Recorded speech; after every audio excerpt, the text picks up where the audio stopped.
Hey, I'm James. Now this is the Shure SM7B. It's Shure's legendary vocal microphone. It's used by podcasters all over the world to record their podcasts, and it was used by Michael Jackson to record the Thriller album, which is interesting because Shure have just released this, which is the MV7 podcast microphone. It's $250, the SM7B is $400, but which do you think sounds better? Let's find out.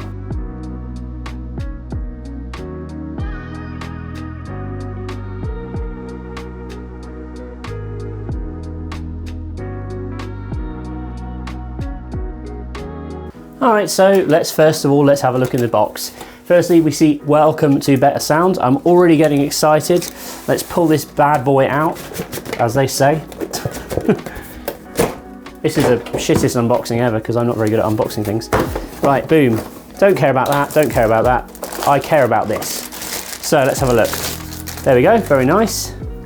I went for the silver edition, as you can see, and we've got sort of digital display along the top. Very, very similar in form factor. Of course, we have USB and XLR. Interestingly, they've gone for a micro USB. I thought they'd go for USB-C, but there we go. And of course, headphone out. Now I'm going to be testing this using the XLR port today, just for a fair comparison. I might even throw in a recording via the USB as well, but I want to see how this compares to the SM7B. So let's plug it in and let's find out.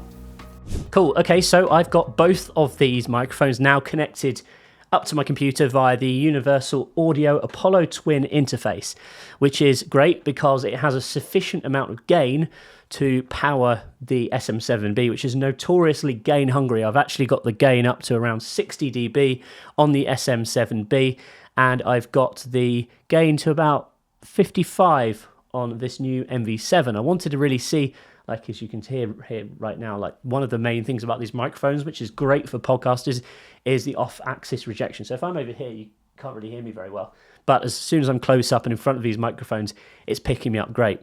Now, I want to see what you think of the audio quality. So I'm recording both of these simultaneously. No processing has been applied to either of them. They're just going straight in through the Apollo Twin into Audacity. I'm recording on two different channels. And here we go. So this is the Shure SM7B for reference, and now this is the Shure MV7. Can you tell the difference? One is $250, one is $400. The main benefit to the $250 microphone is it's got a USB as well as an XLR. So although it does still seem quite gain hungry when I've plugged it into the interface, I've still got the gain up higher than I would have a condenser microphone. It's not quite as hungry as the SM7B, but I think both of these microphones sound pretty good. I wanted to see what you think of the comparison though. So we'll do that again. We'll switch to the Shure SM7B. This is the Shure SM7B right now. You can hear what that sounds like. And then we'll switch back to the MV7. This is the MV7 right now. And I want to see what you think. And now what I'm going to do is we're going to plug it into the USB and see how that sounds. So although this microphone doesn't actually come with a USB-C on the back, one of the things it does come with is a micro USB to a USB-C cable, which allows me to connect it to my iPad. Now, this opens up a whole world of possibilities. As you can see right now, I'm recording this on the Voice Notes app. Obviously, you can connect this to GarageBand as well.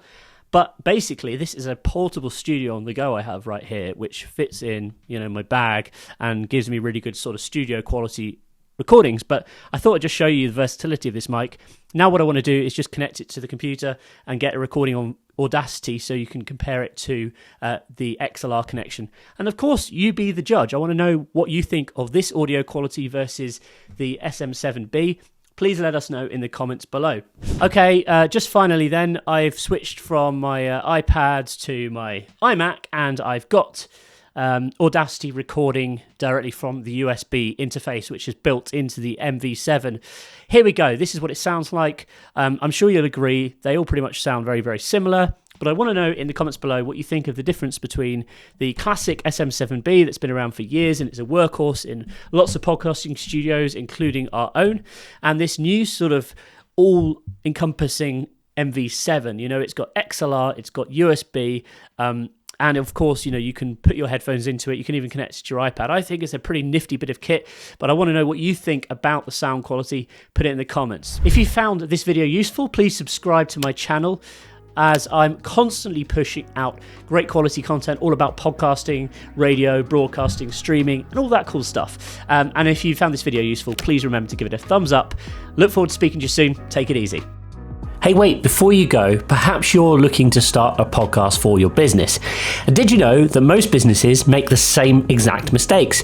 Whenever we work with clients who are struggling to get their podcast off the ground, or they're not getting the traction that they deserve, it turns out that most of the time they're making the same mistakes. So what I've done is I've compiled a guide which is called the 5-Step Business Podcast Checklist, which will show you exactly what you need to know to get your podcast up and running without making the same mistakes that most other people do. So you can download it for free at jamesm.com/podcast. That's jamesm.com/podcast. Go and grab your copy today.